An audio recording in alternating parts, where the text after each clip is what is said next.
নমস্কার। আরও একটা গুরুত্বপূর্ণ আপডেট নিয়ে চলে এলাম। খুব গুরুত্বপূর্ণ ভিডিও। চ্যানেলে ফার্স্ট টাইম দেখলে চ্যানেলটাকে সাবস্ক্রাইব করে বেল আইকনটা টিপে রাখতে হবে লেটেস্ট গুরুত্বপূর্ণ আপডেট পাওয়ার জন্য। আজকে একটা কথা বলবো, অঙ্গনওয়াড়ি দিদিদের নিয়ে কথা বলবো। বেতন বৃদ্ধির যে 1000 টাকা, যেখানে মমতা বন্দ্যোপাধ্যায় সরকার যে বাড়িয়েছিল বাজেটে, সেই বর্ধিত 1000 টাকা কি পাওয়া যাবে না আর?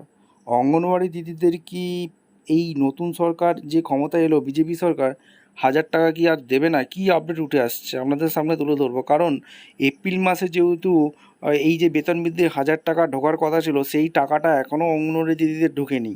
তাহলে কি এই যে নতুন সরকার এসে গেল, মে মাস 10 তারিখ হয়ে গেল, টাকাটা কি পাওয়া যাবে না? কি আপডেট উঠে আসছে আপনাদের সামনে তুলে ধরবো। চ্যানেলে ফার্স্ট টাইমে থাকলে চ্যানেলটাকে সাবস্ক্রাইব করে বেল আইকনটা টিপে রাখতে হবে লেটেস্ট গুরুত্বপূর্ণ আপডেট পাওয়ার জন্য।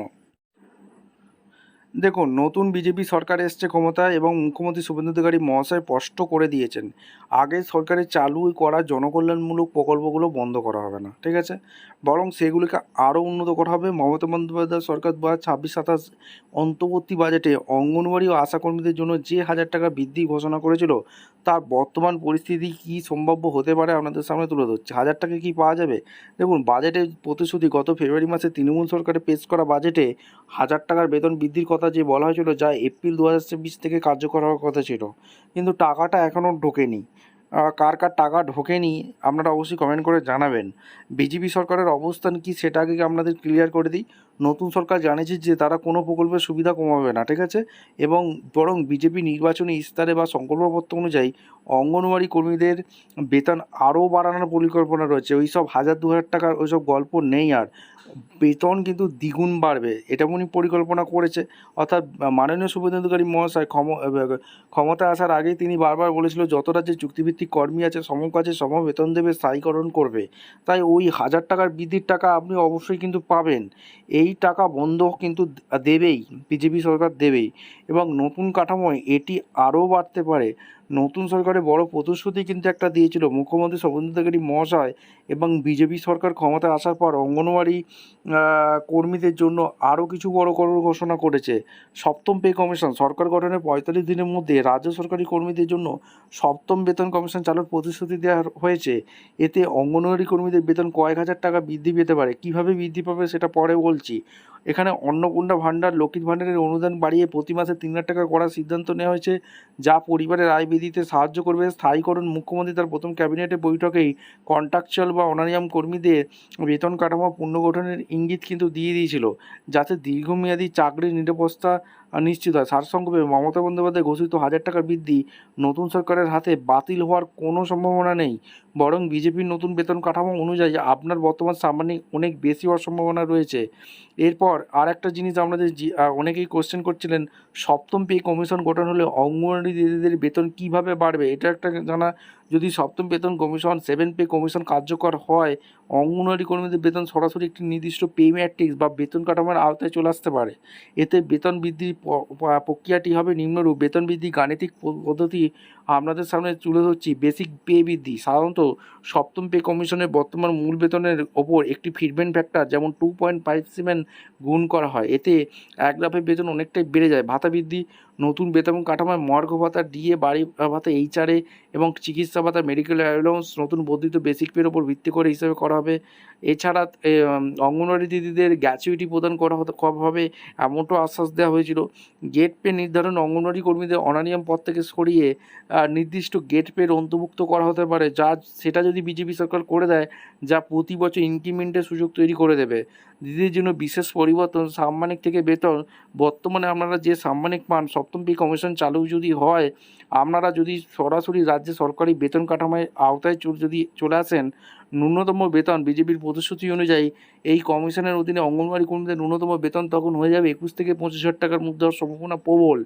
স্থায়ীকরণের সুবিধা, কমিশনের সুপারিশ মেনে বেতন কাঠামো তৈরি হলে চাকরির স্থায়ীকরণ ও অবসরের পর পেনশনের পথ প্রশস্ত হয়ে যাবে। মুখ্যমন্ত্রী শুভেন্দু অধিকারী মহাশয় শপথ নেওয়ার পর 45 দিনের মধ্যে সপ্তম বেতন কমিশন কার্যকর করার লক্ষ্যমাত্রা নিয়েছে। এর ফলে আগামী জুন মাসের শেষ বা জুলাইয়ের শুরুতে নতুন বেতন কাঠামোর রূপরেখা স্পষ্ট হতে পারে। এবার অনেকের মনে কোশ্চেন, সপ্তম পে কমিশন তো শুধু যারা রাজ্য সরকারের স্থায়ী কর্মী তাদের জন্য, চুক্তিভিত্তিক কর্মীদের কি এটা কোনো সুবিধা হবে? এটা একটা সবার মনে কোশ্চেন। এখানে কি বলছে, সাধারণত পে কমিশন সরাসরি শুধু স্থায়ী সরকারি কর্মীদের জন্যই কার্যকর হয়। এটা কিন্তু সত্যি, কিন্তু বর্তমান পরিস্থিতিতে অঙ্গনওয়াড়ি বা চুক্তিভিত্তিক কর্মীদের কিন্তু বিষয়টি একটু আলাদা হতে পারে। কেন আলাদা হতে পারে? চুক্তিভিত্তিক কর্মীদের বেতন কীভাবে বাড়তে পারে আপনাদের সামনে তুলে ধরছি। বিজেপি বিশেষ নির্বাচনী প্রতিশ্রুতি শুভেন্দু অধিকারী মহাশয় এবং বিজেপি তাদের সংকল্পপত্রে স্পষ্ট জানিয়েছিলেন যে তারা ক্ষমতায় এলে ক্যাজুয়াল চুক্তিভিত্তিক বা যারা অঙ্গনওয়াড়ি আশাকর্মীদের জন্য একটি স্থায়ী সমাধান করে দেবে। অর্থাৎ পে কমিশন চালু সমান্তরালে আপনাদের জন্য একটি পৃথক বেতন কাঠামো তৈরি করার প্রতিশ্রুতি দেওয়া হয়েছে। বেতন কাঠামো সংশোধন, নতুন সরকার যদি পে কমিশন কার্যকর করে তবে রাজ্য সরকার সাধারণত সমতুল্য হারে চুক্তিভিত্তিক কর্মীদের এককালীন বেতন বৃদ্ধি করে। এর মানে হলো স্থায়ী কর্মীরা যদি 10% বৃদ্ধি পায় তবে আপনাদের সেই অনুপাতে বেতন বাড়ানো হয়। দিদির জন্য যে পরিবর্তনের সম্ভাবনা আছে, অনারারি থেকে স্কেলভুক্ত নতুন সরকার অঙ্গনওয়াড়ি কর্মীদের তকমা ঘুচিয়ে অর্থাৎ চুক্তিভিত্তিক কর্মা ঘুচিয়ে একটি নির্দিষ্ট পে স্কেলে মাসিক বেতনের আওতায় আনার কথা ভাবছে। যদি এটা হয়ে যায় তবে আপনারা সরাসরি পে কমিশনের সুবিধা পাবেন। ন্যূনতম মজুরি আইন 7ম পে কমিশনের সুপারিশ অনুযায়ী সর্বনিম্ন বেতন নির্ধারণ করা হয়। সরকার চাইলে সেই নীতি অনুসরণ করে অঙ্গনওয়াড়ি কর্মীদের বেতন সরাসরি 21,000 থেকে 25,000 টাকা উন্নতি করতে পারে। সবটাই বিজেপি সরকার কী করবে, সবটাই তাদের উপর ডিপেন্ডেন্ট। স্থায়ীকরণ প্রক্রিয়া, যদি সরকার আপনাদের চাকরির স্থায়ীকরণ শুরু করে দেয় তবে আপনারা সক্রিয়ভাবে পে কমিশনের পূর্ণ সুযোগ সুবিধা আওতায় চলে আসবেন। সার কথা, সাধারণত পে কমিশন চুক্তিভিত্তিক কর্মীদের জন্য নয়, এটা কিন্তু ঠিক আছে, কিন্তু নতুন সরকারের নীতি অনুযায়ী যদি তারা চায় আপনাদের বেতন বৃদ্ধি বিষয়টা পে কমিশনের সঙ্গেই যুক্ত করে দেখা হচ্ছে, অর্থাৎ স্থায়ী কর্মীরা যেদিন থেকে বর্ধিত বেতন পাবেন সেই একই সময় বা তার ঠিক পরেই আপনাদের জন্য নতুন ও বর্ধিত বেতনের বিজ্ঞপ্তি আসার সম্ভাবনা 100%। এইবার বিজেপি সরকার কি করবে সেটাই হচ্ছে দেখার বিষয়। আপনারা অবশ্যই কমেন্ট করে জানাবেন যে রাজ্যে যে পালাবদল হলো বিজেপি সরকার, এই যে বর্ধিত 1,000 টাকা মমতা বন্দ্যোপাধ্যায় সরকার দিয়েছিল অর্থাৎ বাজেটে বাড়িয়েছিল, সেই টাকাটা কি দেবে না কি দেবে না, বা এটাও কি হতে পারে? আপনারা অবশ্যই কমেন্ট করবেন যে ভাতা বৃদ্ধি নয়, একদম স্থায়ীকরণ বা একদম নির্দিষ্ট মাসিক বেতন দেবে, যেটা সমকাজে সমবেতন বারবার বলছে বিজেপি সরকার, সেটা কিন্তু করে দেবে বিজেপি সরকার। আপনাদের মতামত অবশ্যই কমেন্ট করে জানাবেন। দেখা হচ্ছে কোনো পরবর্তী ভিডিও। ধন্যবাদ।